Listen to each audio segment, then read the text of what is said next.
Have you ever wanted more pleasure in your life? Hi, I'm Rachel, and I've been an intimacy coach for 10 years. That's inspired me to do this extended series all year long. We've been talking about ways to incorporate pleasure into your everyday life for you, but also to partner in a relationship if you're interested. And August has been a really special month because this month we have been doing things your woman wants me to tell you. And this is a series where I'm really requesting that we listen with open hearts and open minds, because it's not about criticism. It's about the deficit of, I've been using this term loosely, that men and women are suffering from. I tend to find in my experience that for a lot of women, it's either that you're on the side of the fence where you feel like you've been telling your partner what you need all this time and they can't hear you or haven't been listening, or there's a side of the fence of women who don't even know what they want, but they make assumptions that their partner is going to fulfill them, basically. And so where we're in the smack dab in the middle of this mini-series is talking about the types of foreplay or just connection in general that exist within relationships. There's mental, emotional, spiritual, and physical, which is the obvious one. And I've already done a video on the emotional connection and the mental capacity. What I want to talk about today is the spiritual connection.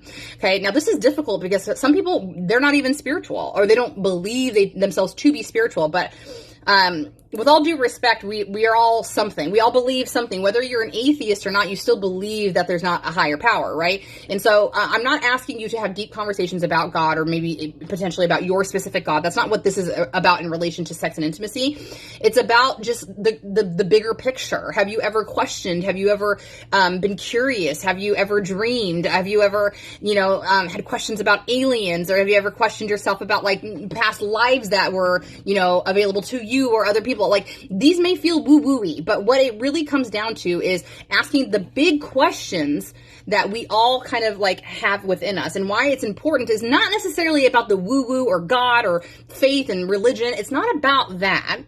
It's about the space to be curious with one another and not have the fear of judgment. It's about rewarded vulnerabilities. I tag this. So when we can ask the question, if we are a person who we're not woo-woo-y, we don't like look at the stars and have questions and curiosities and stuff like that, that's fine.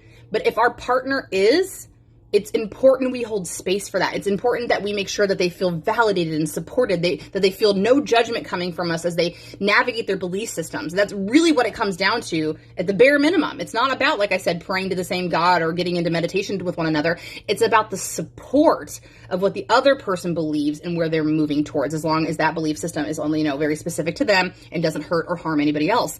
That is a key component to deepening connection, which leads to better sex and more intimacy and more pleasure. All right. This was kind of a sloppy video, but the spiritual connection is actually difficult. It's difficult to really talk to people about this because it's so understated, I guess. We just don't talk about it enough. And I would love to go into depth about this in another video or a podcast or something, but plant the seeds for you, for yourself, but I go again in your relationship, because I'd be intrigued to see where it goes, basically. Okay. So thanks for being here. We'll be back tomorrow with another video, and I appreciate you. Have a great day.